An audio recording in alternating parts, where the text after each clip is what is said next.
Get 15% off a set of BrakeMess Select, Select Pro, or Import Direct brake pads and 2 rotors now at O'Reilly Auto Parts. O'Reilly Auto Parts.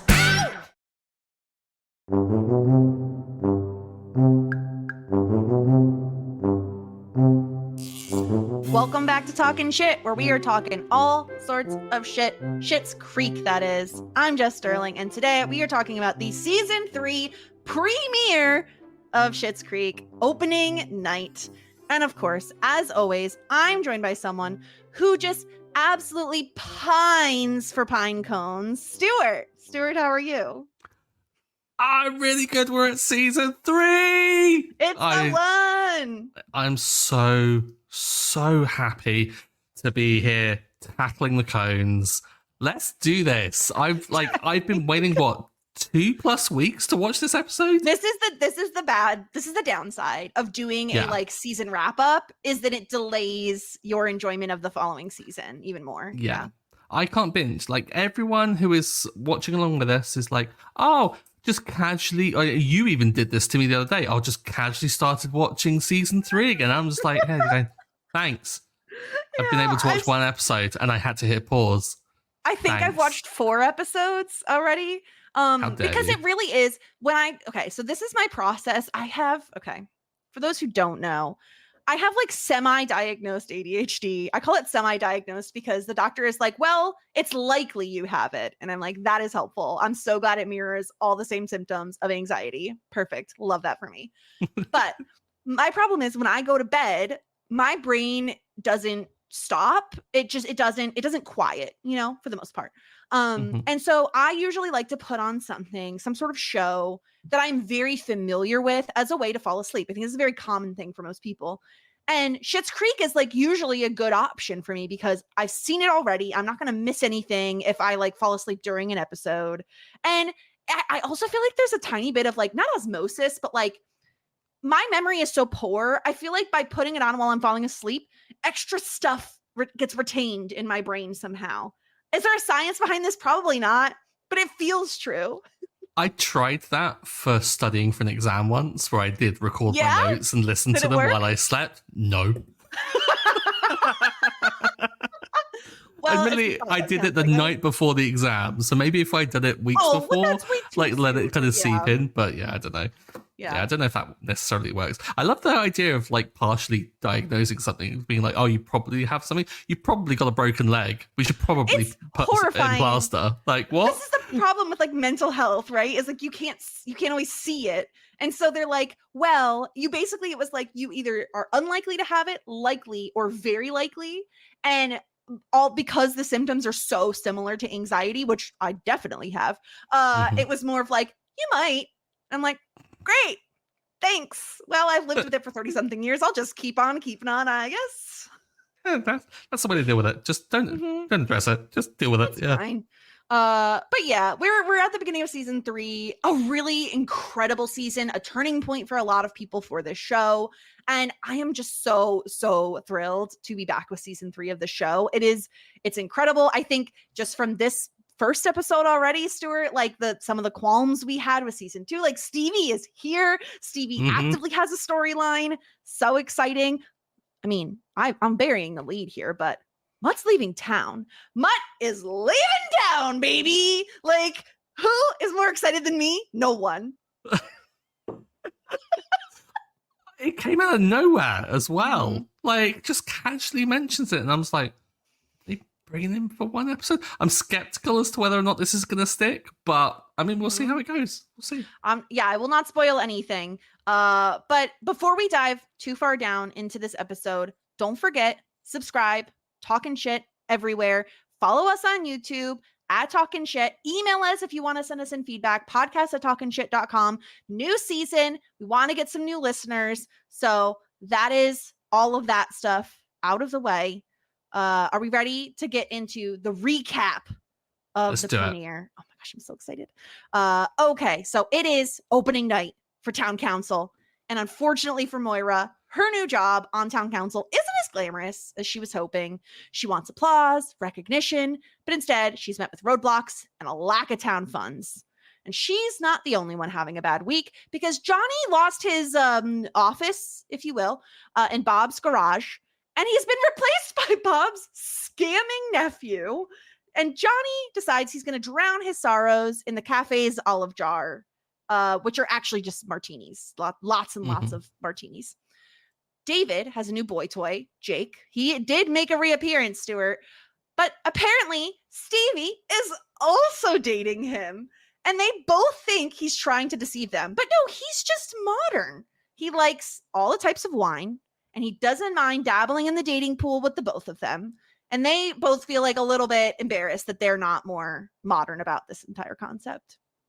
And lastly, of course, we're all celebrating Mutt leaving town because he's going to, let me check my notes real quick. He's going to forage for pine cones.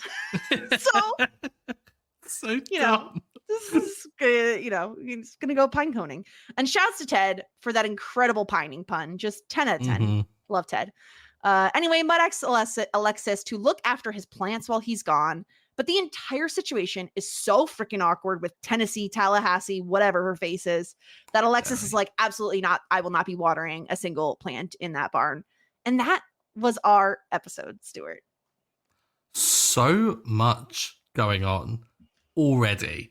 Like, out of nowhere, I was thinking we're going to, like, maybe ease in, set up whatever the storyline's going to be. And then, like, bam, bam, bam, here you go. Here's some plot. Really good. Some solid, great stuff across the board. I think, like, we've got scandal, we've got comedy, we've got some heartfelt kind of, like, Johnny kind of feeling like he's the one in the family letting everyone down. A mix of everything. Loved this episode. Loved it. And I didn't think I would. I thought I'd be like, oh, okay, maybe it's just a bit of the same old of just easing in. No, they came out swinging for this one. Yeah, and you're so right. They really did. I feel like they're setting up a lot in this premiere. I really love what they did with Johnny, where it's kind of finally, it's a culmination of kind of all of this happening where he feels like he's constantly letting his family down. The conversation with, I already forgot her name, but I know she annoys me. I watched Amy Grace. So many times. Amy Grace, thank you. No, actually, it's Amy Grace. Fuck off with that. I'm so sorry. Yeah. If you are a person who's like, actually, it's Anne Elizabeth. It's like, well, yell at your parents for giving you two freaking names. Like, don't be annoying about it. Like, truly, I don't know why it annoyed me so much, but I found, maybe it's because Screamnastics is so stupid that I was just really irritated with her in general.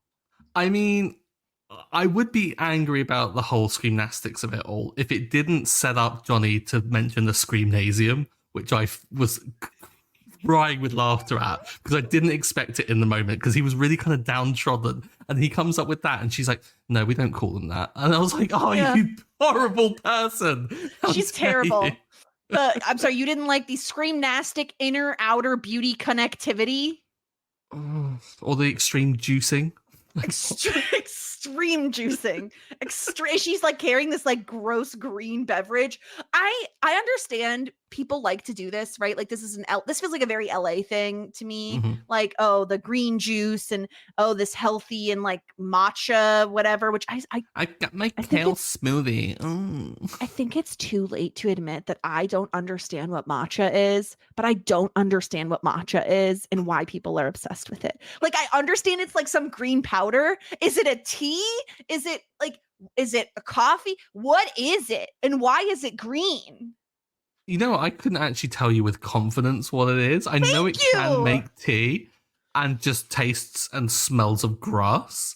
That's what it's... Okay, every time I see someone on TikTok, they have these little, like, almost like a mortar and pestle, but it's not... I don't know which one is which in the mortar and pestle. Which one is one is the bowl and one is the little hard device. The hard device is instead switched out.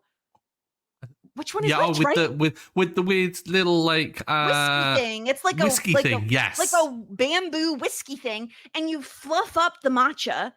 And like then you put flavors or something in it, and every time they're like, it tastes so good. But you're saying it tastes like grass? Like, why would I want that? So I just Google it. Apparently it's just powdered green tea.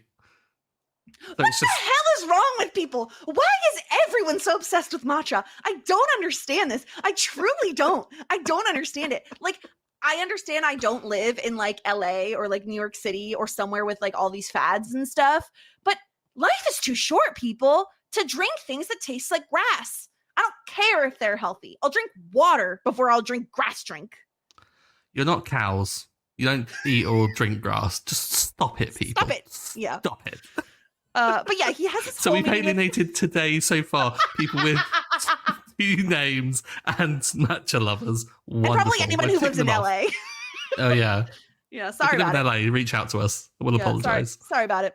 But yeah, so he's disappointed because not only does he no longer have an office, but this whole meeting with Amy Grace doesn't go very well. And so instead he gets super drunk at the cafe, has to be brought home by Jocelyn. And I love Moira's reaction of, "You smell like my mother." It's so funny. It's so adorable. And I love the fact that he's like Johnny's drunk persona is just a kind of like tired, kind of like silly face, and he's undone one button on his like suit. And I was like, Johnny, you're holding up actually not too bad considering. Like, I'm a mess when I'm drunk. Oh yeah, he's the most put together drunk I've ever seen. But he's very emotional because, and we kind of talked about this at the end of last season, where Alexis has a job, David has 40 grand in the bank, Moira's on town council. What does Johnny have going on? You know, like where's Bob's Bagels? Come on now. And I love Moira trying to prop him back up and saying, "You're the one holding this family together. You're a good man, John Rose, and good men always win." I love this. I think that like it's really nice to see Moira propping Johnny up. I think a lot of times we see Johnny being the one to prop others up. And so I felt like he was kind of owed this moment of being able to be a little bit sloppy and someone else being like, "It's okay. It's okay. It's all right, Johnny." Yeah. I love that no one was really like fully judging him. Maybe the kids threw the wall when they're like, "Has he thrown up yet?" The next morning was everything. Like, I'll take fish. I'll just take a lukewarm bowl of hollandaise sauce. Yeah. just a big fish. And I love that Twyla is so not like kind of put out by this, as if this is the most normal thing. Well, maybe she kind of reacts a little bit, but like doesn't seem to think that it's the weird disorder at all, and just goes for it. But I love that also, like, alongside sticking up for him, whereas just like find a spot on the wall and just stare at it if you need to. Like, she still jumps in on it as well. You know he's in a bad way. It's so good. So yeah, Johnny's really struggling, but Moira really isn't having the best time either, because I love her referring to town council as opening night. I think it exactly defines how she sees this town council as a stage for her. And the amount of times that I have texted you like homeless toddlers, like I can't get past tugging at your pant legs. It's so good. It is so funny. I love Moira on town council. This is just the beginning. Again, Stuart, I will say, if you watched Parks and Rec, it would give you a little bit of the same vibe. There's a lot of like town council-y sort of stuff, but a lot of it is more focused on the insanity of the people that live in that town and their requests.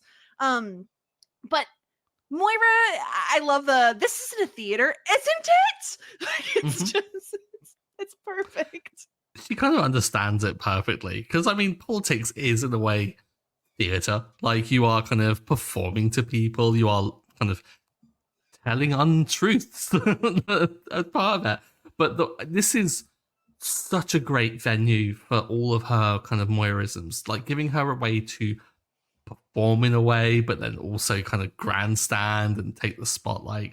Like, just the lines that she delivers as part of this, like, vivacity aside, our children's safety is no laughing matter. Like, who is this woman? Like, how is she allowed out to be this fabulous in public? Like, who allowed this? Yeah. It's wonderful. The outfit as well, like turning up and then also hat. Judging everyone as well. Like, and Roddy's like, "Oh, you're saying that we didn't dress up for this?" I love it. It's just everything I wanted It's conflict with Roland. It's kind of possible, like, kind of conflict with Bob.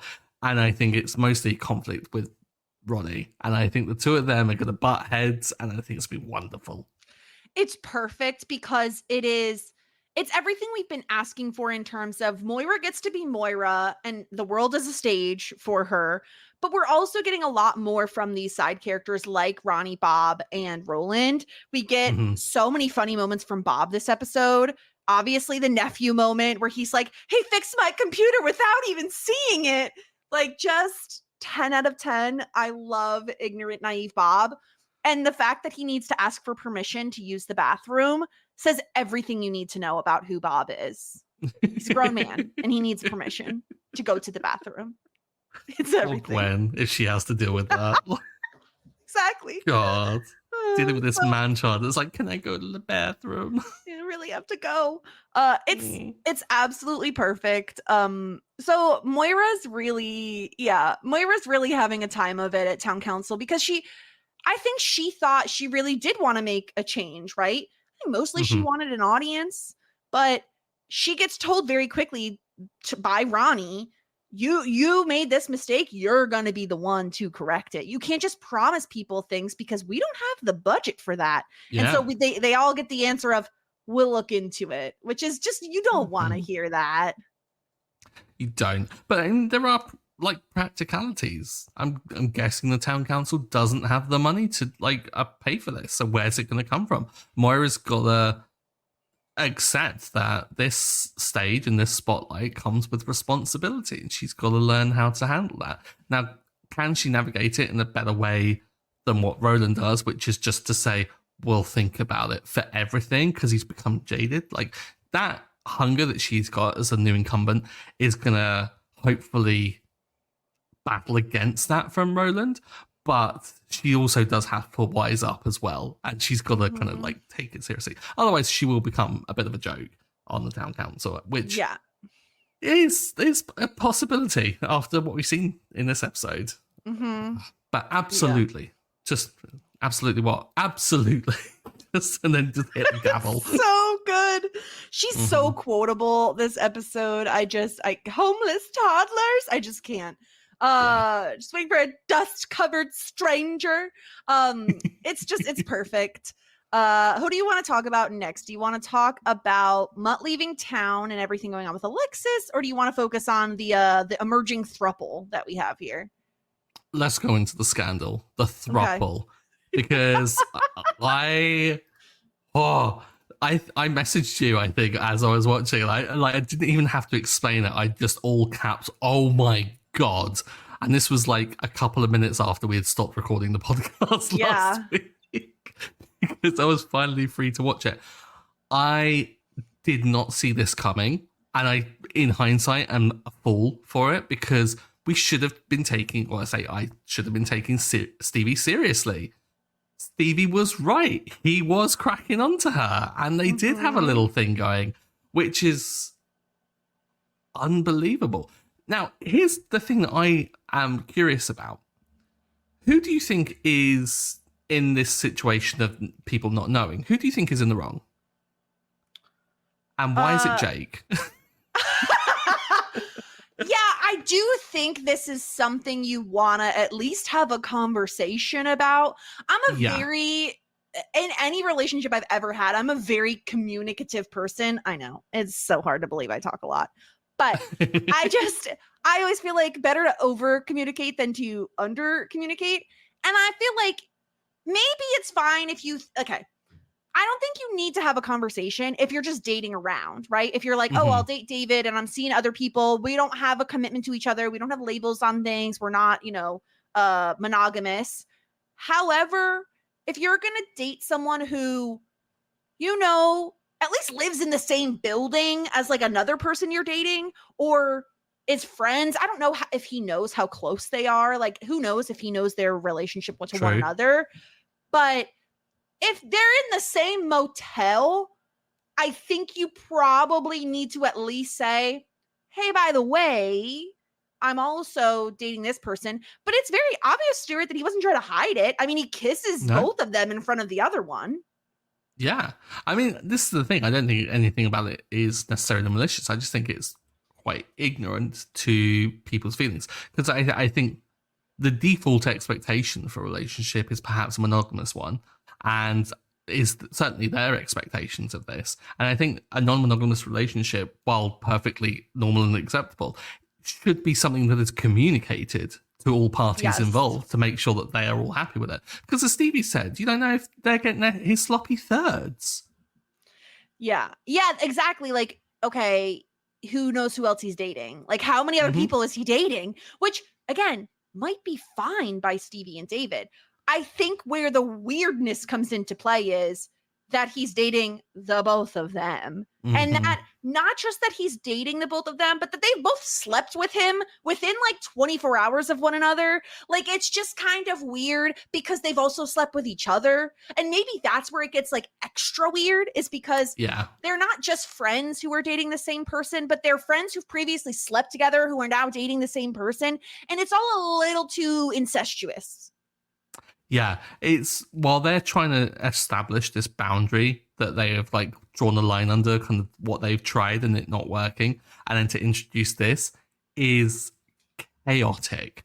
Because how do you navigate this? Like, in a way, they're in a relationship, well, not necessarily with each other, but they are attached. And this is something that they have said and confirmed that no, this isn't something that we want to explore anymore. And now they're kind of getting thrown back into the mixer together.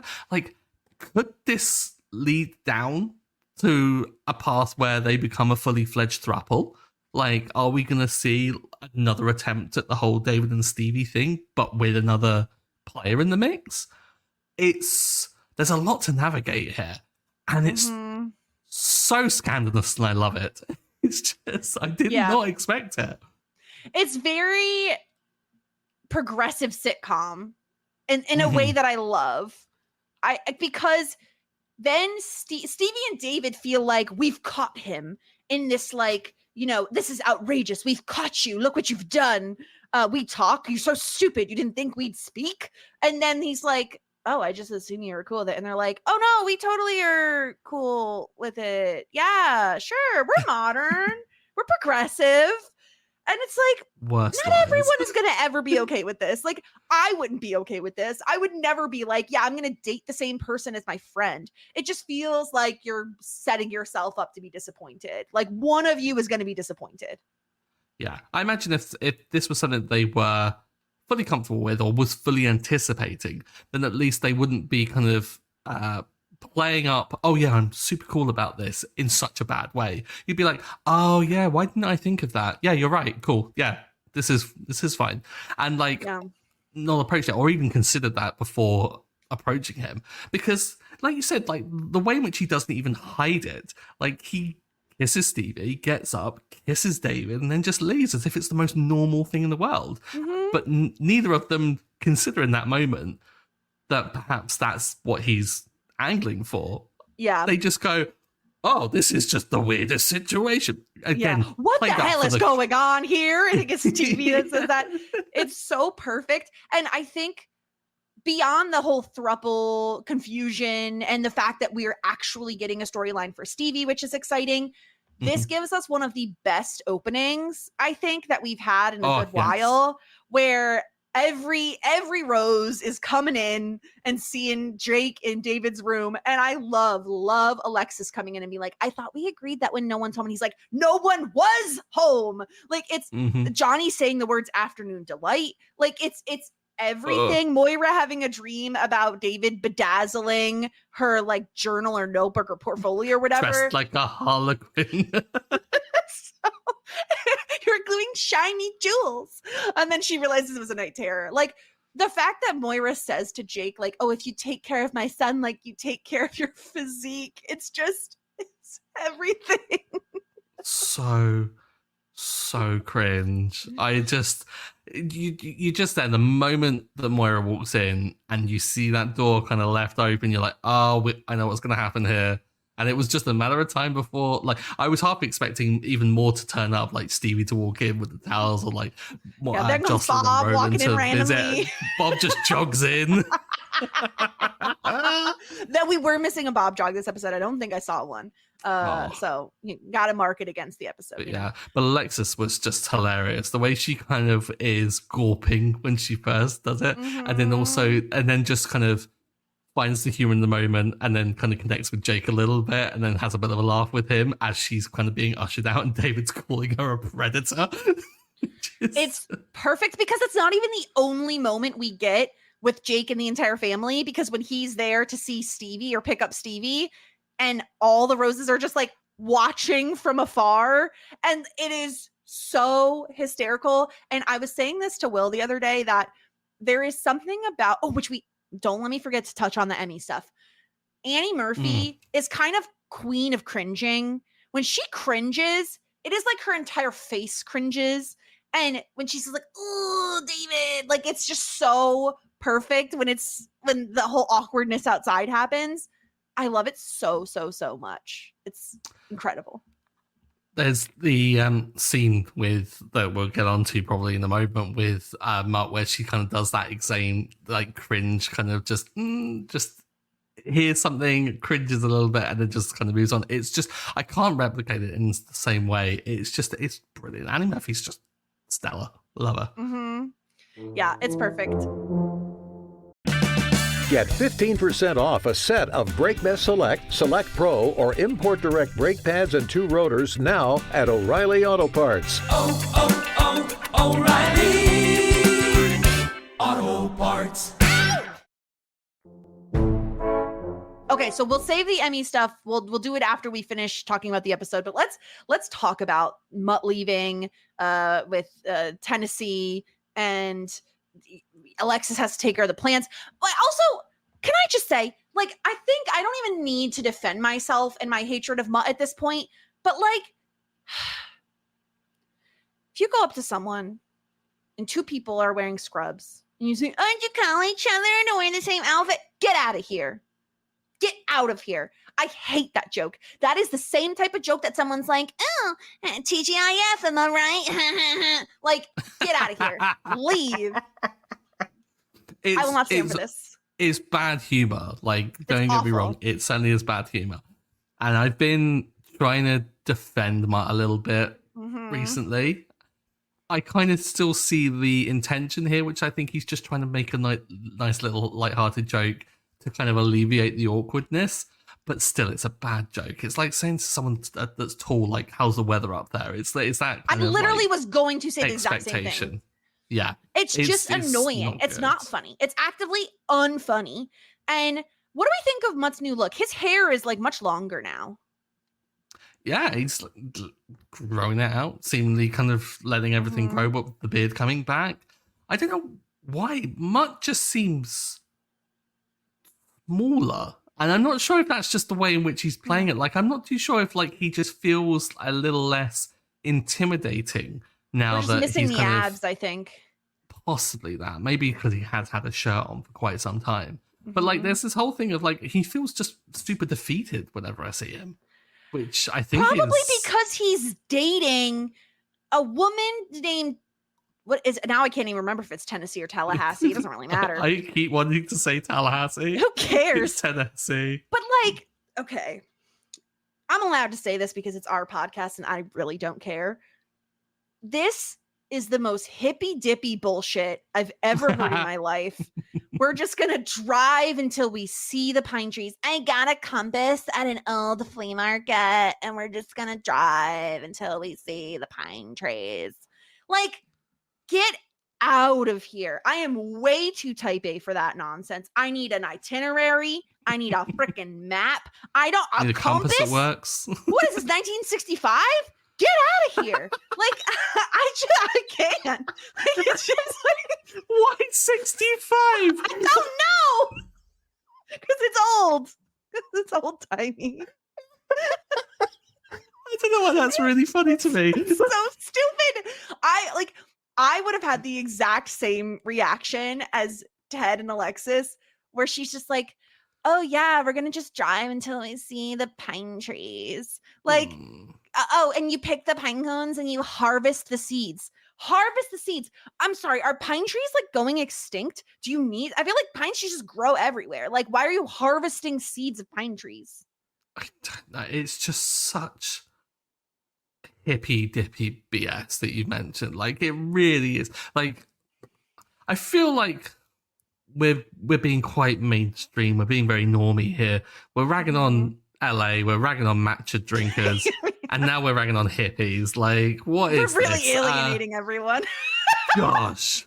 But you know what? Hippies wouldn't even have a cell phone, so they can't even listen to this podcast anyway. It's such a freaking Pinterest post of a holiday that you would recommend of just, you know what it is? Modern day Tennessee would be like, we're going to go foraging for mushrooms. Okay, you say that. I've got friends that do that. Do they listen to the podcast? In central London, of all places. Do they have mushrooms in central London? They go, yeah, they find like all these little nooks and crannies of green spaces and they go foraging for things. Can I tell you, I would never do that because I would be so, first of all, I don't like to eat mushrooms anyway, but even if I did like to eat mushrooms, I'd be so nervous that I would accidentally pick the poisonous one and kill myself. Oh yeah. That's like, a no way legit I'm doing risk. But then you could get the fun mushrooms and have a completely different day. Maybe that's either way, you're having a trip, either on your own or to the emergency room. But Mutt seems miserable during this entire interaction. It's very obvious, like, and this is why I love the small details of the show, where it's purposeful that he does not mention the pine cones when he's talking to Alexis and Ted, and then Tallahassee brings up the pine cones, and so then he's like, oh yeah. And like, she's like, oh, and obviously Tennessee is very upset about Alexis being the one to watch over the place. And he's like, well, you said you didn't like plants. And she's like, I like plants sometimes. It's like, oh, trouble in paradise, baby. Like, yikes. And I love this entire thing. I love the fact that Ted is like us in type A, and he would not like to do this. And I love the line, tackle the cones. Like, tackle the cones. It's everything to me. And again, I'm just going to plug Parks and Rec for you one more time. There is a very famous Parks and Rec line that has something to do with cones that I will not say to you, but it is iconic. And it makes me think of that when I hear tackle the cones. Add it to the list. Okay. But Ted going along is hilarious as well, because not only is he kind of really type A and be like, oh, I kind of would want to know what's going on and stuff, he still goes with Alexis to pick up the keys because he is invested in the drama. Like, you can tell that he's just there going, no, I kind of want to watch this. Yeah. And I think him and Alexis having a little bit of, like, I like their little thing they've got going on here of like their friendship, because I like the fact that she is finding ways at work to not work, like doing the app and things like that, and him calling her out on it. They've got a really good kind of like challenging each other almost. And he seems like he's enjoying, as you would say, like taking the piss. Like, he is very much enjoying this. I love, again, Annie Murphy is a freaking icon when she's like, thank you for asking, Ted, and here is my answer. My answer starts like she's delaying saying, and then she gets interrupted by Mutt. It's absolutely perfect. And yeah, I do think Ted is like, I'm here for the drama. Like, he's like, I want to know what's going on. It's perfect. I love this. It feels like realistically, like almost no time has passed since the last finale, because of mostly the Jake thing, I think, is where we can kind of see it best. But like their dynamic is so fun because they're on the same page about the hippy dippy bullshit being ridiculous, about tackling the cones. Yeah, they found some commonality in just how absurd the whole situation is. And the fact that we're now getting to see their relationship with the power dynamic shifting. Because before, the power was all with Alexis. Like, he's the one bawling because she doesn't want to marry him. And now there's a kind of shift in it where she's challenging him and kind of asserting a bit of power in that kind of sense. But he has equal amounts of power because he's her boss. And I think that it's a great way of putting things weirdly on an equal footing for them. Now, like kind of a relationship maybe between a boss and an employee is not really a good thing to kind of propose here. But I am seeing the seeds of it. Like I'm seeing these little things. Get out of here! Don't you dare taint this theory I have. You can harvest the seeds. Maybe they might. I don't know. I see something possibly here of just them starting over afresh with almost like level pegging. Like there's no more him pining after her. Like there is a kind of equilibrium almost in a way. And I like to see this. I don't know whether it will turn out into anything. Maybe, I don't know. Maybe I won't be happy if it ever does because of the kind of the power involved in the relationship. But the dynamic that they have now, I'm loving. So I kind of want to stick with this for a while. Yeah, I agree with you. It was much more, we pitied Ted when Alexis was pining for Mutt instead of him, and he was suffering. And now they're much more on in fact, like he has more power over her. He's her boss. So it's almost like a nice reversal, although she obviously still holds she holds the cards because she's Alexis and she's so self-interested and charming. But yeah, I loved kind of all three storylines in this episode. Like it's a really good episode, and it shouldn't be as good. Premieres, I love a premiere and a finale. I've always said this. I find it so exciting. It's like we're back. Like it's exciting. But they're usually not the best episodes of most seasons.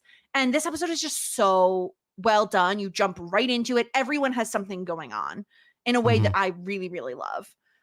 So yeah, anything else on this episode before we get into some feedback?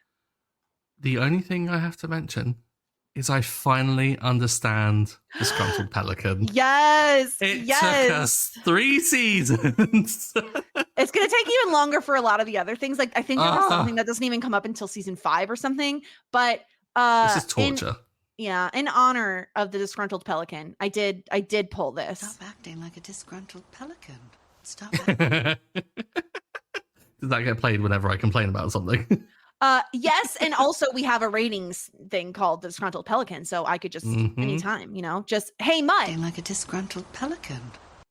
This is perfect. 10 out of 10. Yeah, Disgruntled Pelican has made its appearance, and wonderful. I love it. All right, let's get into some feedback here.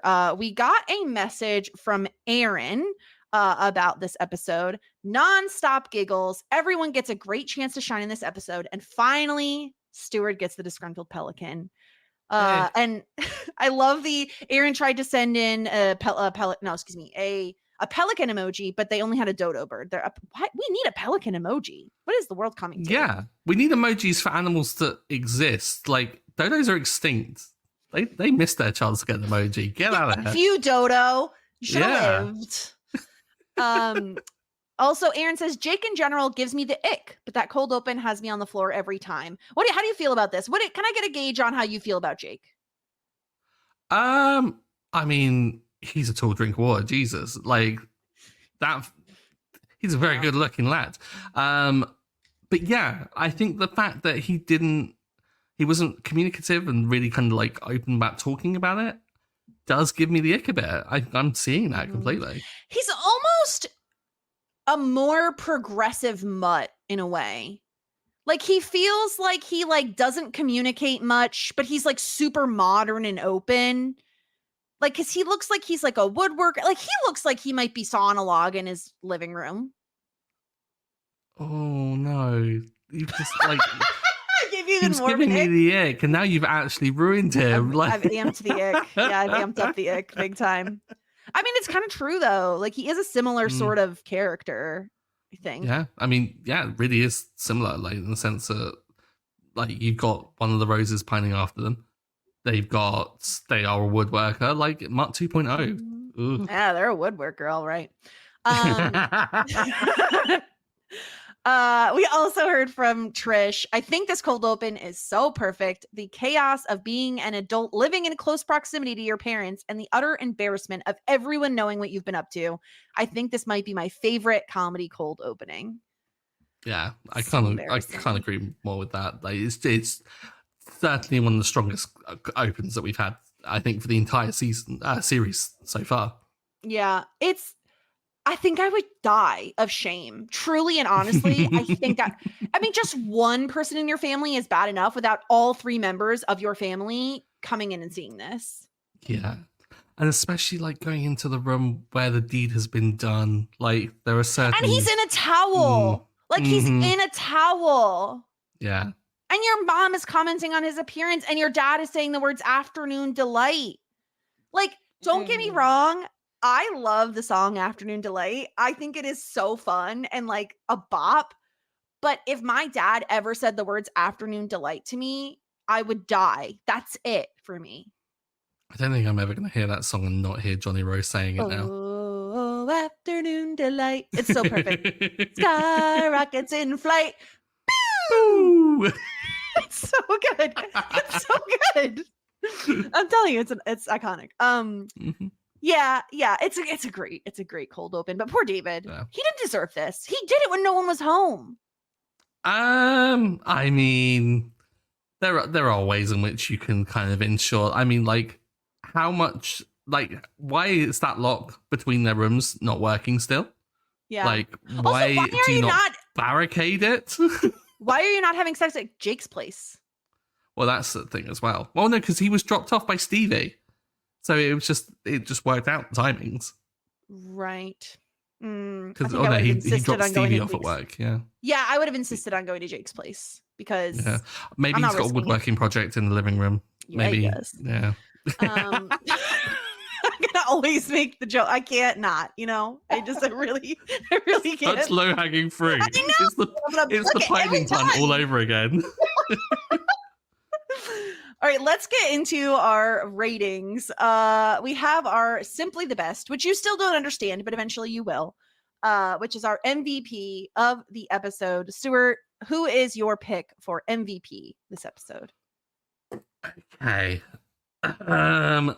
Let me think. Who was really good this episode?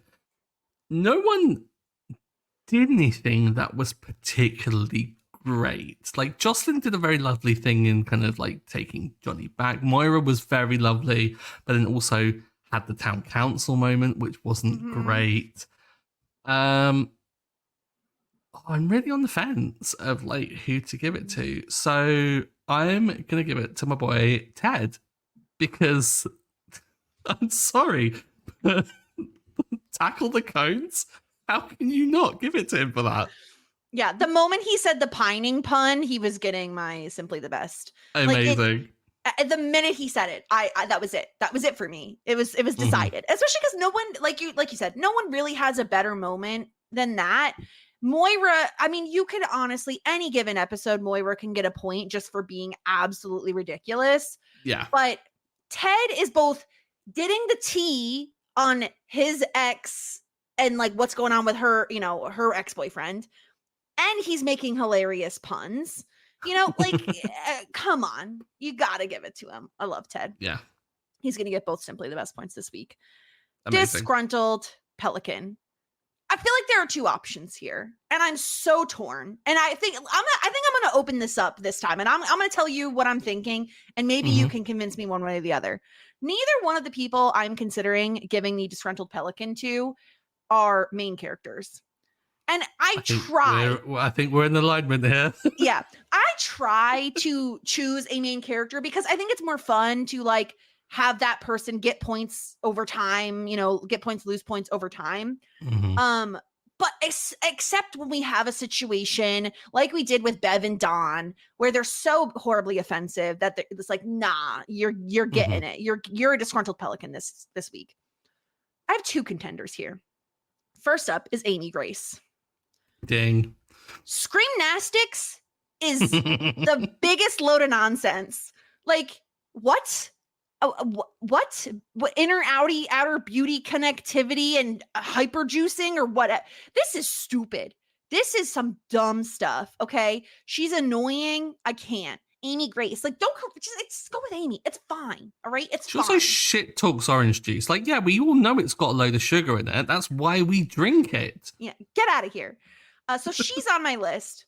And the other one is Tallahassee. Okay. Yes. Because like, tackle the cones. You're going to drive until you see pine trees.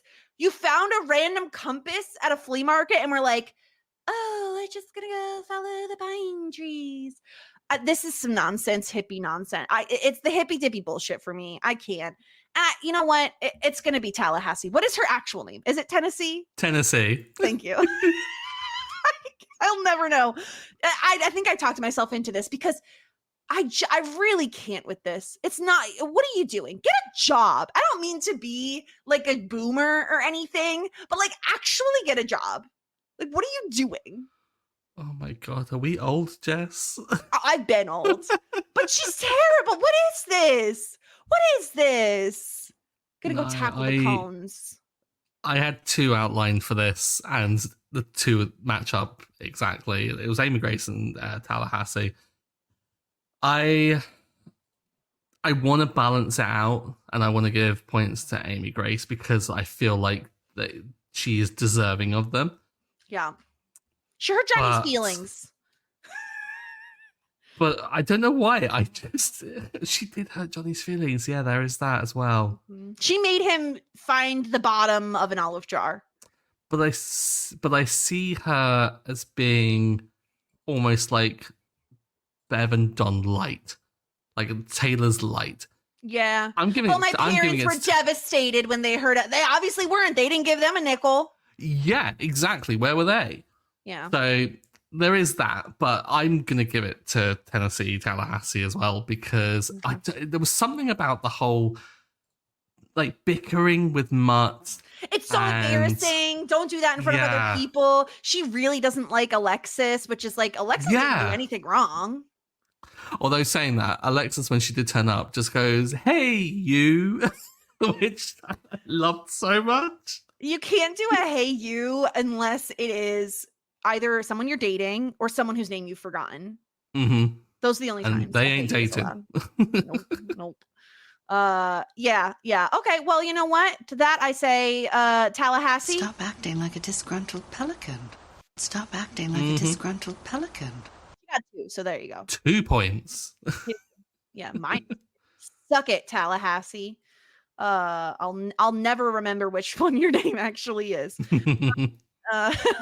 1, because I don't care, and 2, because my brain is actually that broken. So we did get a Moira wig this episode. We got an incredible hat, but incredible hat. Great outfit all together. Like the whole outfit was just an absolute like power suit of an outfit. Yes, yeah, she's an icon. But it is time. We have a clean board for our tier list. Incredible. So opening night. Many possibilities. We have to figure out where this is going to go. I feel like this is a tough one. This is the toughest one of the entire season because this sets the bar. Yes, it does. Because we say that, we're putting them into tiers, and so we're not necessarily ranking the episodes against each other. Bullshit. We absolutely do rank it on how it compares to the last few episodes. As is our right. Yes. Even though we told ourselves we wouldn't. You know. I kind of want to hedge my bet and put it not too high, but I need to respect that it was a really great episode. And also compared to previous seasons, I think that this would be a strong contender in any of those seasons. I think it'd be one of the stronger episodes of either. So I'm leaning full bouquet. What do you think?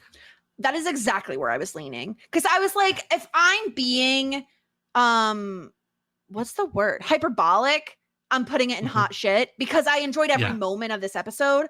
However, like objectively, it's not like the absolute top tier that Schitt's Creek can be, but it is still very strong. And like I said, the fact that I enjoyed all 3 storylines, I think the negatives would be like, okay, I don't really care about Screamnastics and like Amy Grace and all that. So like, as much as I love Johnny getting to the point where he's having a breakdown because he doesn't feel like he's contributing, I don't really care about the Amy Grace stuff.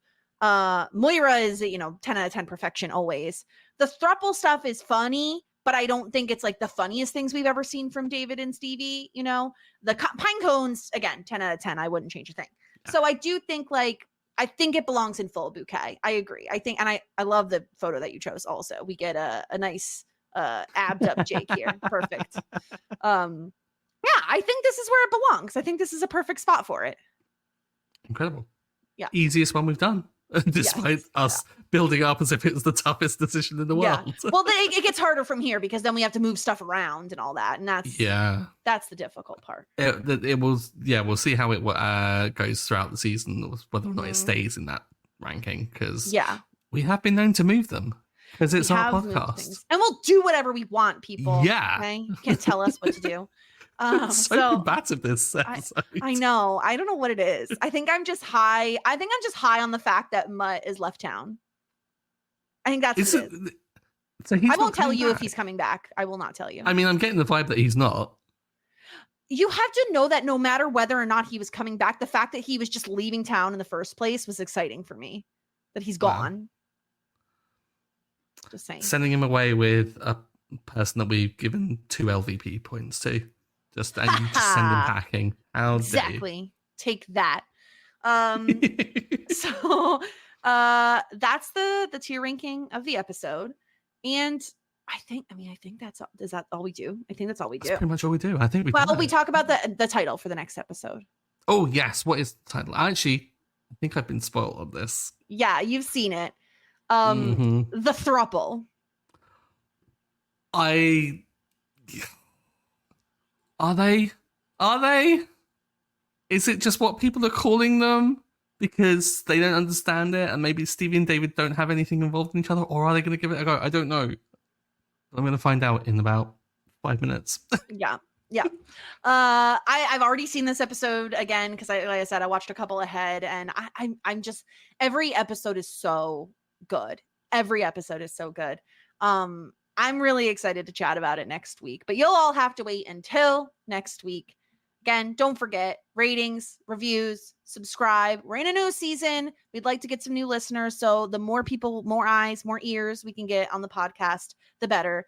Don't be a disgruntled pelican. Okay. Be cool. Listen, we don't want to be saying, ew, David. Instead, we want to be saying, yay, David. Yay. Especially if your name is David. I have too much power. Wait a minute. Yeah. No, we put it in full bouquet, not love that journey for me. Phew, I didn't miss it. I didn't miss any opportunities here. I know. It would have been a travesty. Anyway, well, that's everything we have. In the meantime, follow us at Talkin' Schitt. I'm at the Jess Sterling. Stuart is at Stuart Drinks Tea. That's everything we have going on. So until next week. Oh, and Stuart, you recently Emmys. Oh, the Emmys! Thank God. We forgot the Emmys. We forgot. See, I told you to remind me because I can't be trusted. I can't be trusted. Okay, let's talk about that ADHD diagnosis. Whoa, right? Just this pushes me into the edge. I think, you know what it is? I just need to give my doctor/therapist this podcast, like videos of the podcast, and they'll be like, diagnosed, 100% Wouldn't recommend diagnosed. it. Wouldn't recommend it. No, you'll get so many more diagnoses. Actually, we have a whole list of things that are wrong with you now. Yes, let's talk about the Emmys because Eugene and Dan Levy hosted them. And I didn't watch the Emmys. I will admit, I'm not an awards person. I don't care. I'm sorry. I don't care. But I did see clips because I'm on TikTok, as is everyone. And they had the most adorable Schitt's Creek reunion. Stuart, I sent you this clip of Annie Murphy coming on stage, and she's just like, oh, I know you got me here, like this whole bit about her being the most important person. And of course, Catherine O'Hara comes out. It was so sweet and cute, and I loved it so much. It was wonderful. And not only do they big up Catherine O'Hara, as they are kind of should do, but Catherine O'Hara still pulls focus and has one of the best gags of the night where she tears up the nominations. Because when she walked out, I saw the thing stuck to her back, and I was like, what the heck is going on there? Is this some kind of weird malfunction? And then, it turns out, no, she was just bluffing with it. Dan and Eugene Levy did a really great job. The opening kind of monologue bit is always a bit cringe. I don't think anyone is ever going to do one of those and not be a bit cringe when it's like two people. I think unless it's one person delivering a monologue. But the bit with Eugene in the different aisle to Dan, where they're talking, saw that one, yes. And at the end he's like, I can't see the teleprompter, was just iconic. It was such a great joke. They did fantastically well. I saw some clips about I really loved like Eugene saying like, oh, my best role has been being your father on Schitt's Creek. Like it was really good. It's obvious they have great chemistry, you know, they had really good back and forth, really good banter, really good chat, if you will. And they cracked on. I'm like, the problem, okay, here's the thing. I have one other question for you, Stuart. So I recently got Will to watch Dairy Girls. Which is not British, is Irish. I know this. I'm just throwing that out there that I do know that. Mm-hmm. Do British people also say things are cracker? Like, oh, that's so cracker. That's a really like Irish, non-Irish kind of like thing to say. Okay. We don't tend to say it over here. Although since Dairy Girls, I would say that it's not really reached the main kind of vernacular, but I have heard people say it occasionally. Mm-hmm. But yeah, it's a great word. Dairy Girls everything is cracker. It's great. Watch Dairy Girls if you haven't. If you're a fan of just like funny shows, if you're a fan of anything really, you may need subtitles for the first few episodes because the dairy accent is no joke. Like every word does not sound like what it should sound like. Like the name Aaron is Ern essentially. So it's so good though. You got to check it out. Go check out Dairy Girls. It's phenomenal. And I'm not sure which feed it's on and stuff, but Melissa, who's been on the pod, and Aiden did a fantastic podcast about it as well. So check that out as well if you're doing some podcasting alongside it. It is, in my opinion, required listening because Aiden is Irish and gives a lot of really relevant background information because the show Dairy Girls takes place at a very important time in Ireland's history in the 90s. And so like having him provide insight into all of that, like, because it's just little dribs and drabs of stuff you see in the background of the show and sometimes even a bigger part in the show. It's nice to have that background information because I'm not a history person. I don't know shit. So it was nice to have that. But I do highly recommend Dairy Girls. Stuart, who's your favorite? I need to know. I'm going to judge you. You and Will asked me this recently, and I told you it's like choosing your favorite kid. It can't be done. But I mean, if I had to add a stretch, it's Orla because Orla. Obviously, it's wonderful. Orla. Yeah, I love her. I love her so much. The wee lesbian is just fantastic. I love Claire as well. The wee little lesbian. I love the line that James. See, you could have picked James because he's your fellow British person, but you didn't. I love the line when James. They have like a teacher, and they're supposed to be like taking out their frustrations, and he goes, "They say everything is we when it's not even little." He's so mad because everything is we. It is. English people don't say it that often, and I'm kind of benefited by the fact that I've got like Scottish family, so like a lot of things are we and stuff like that. So I'm not as kind of outraged by it, but yeah, English people don't say that. We is so cute though because it's very similar to I don't know if this is just Americans or North Americans, but I think we tend to be redundant and say tiny little. Oh, that's a tiny little thing instead of just saying tiny or little. So it feels the same thing, only but we is just cuter, you know? Yeah, it's a very affectionate way of saying things. Yeah. Yeah. You wee little cum socks. Oh, yeah. Sweet. So anyway, I don't know why we're pitching Dairy Girls, an old show at this point. Yeah, we've got Emmys, Dairy Girls. Yeah. Again, it's our podcast and we'll do whatever we want. Exactly. Stop judging us. Yeah, please. Okay. Well, I think that's everything for this week. So until next week, warmest regards. And best wishes.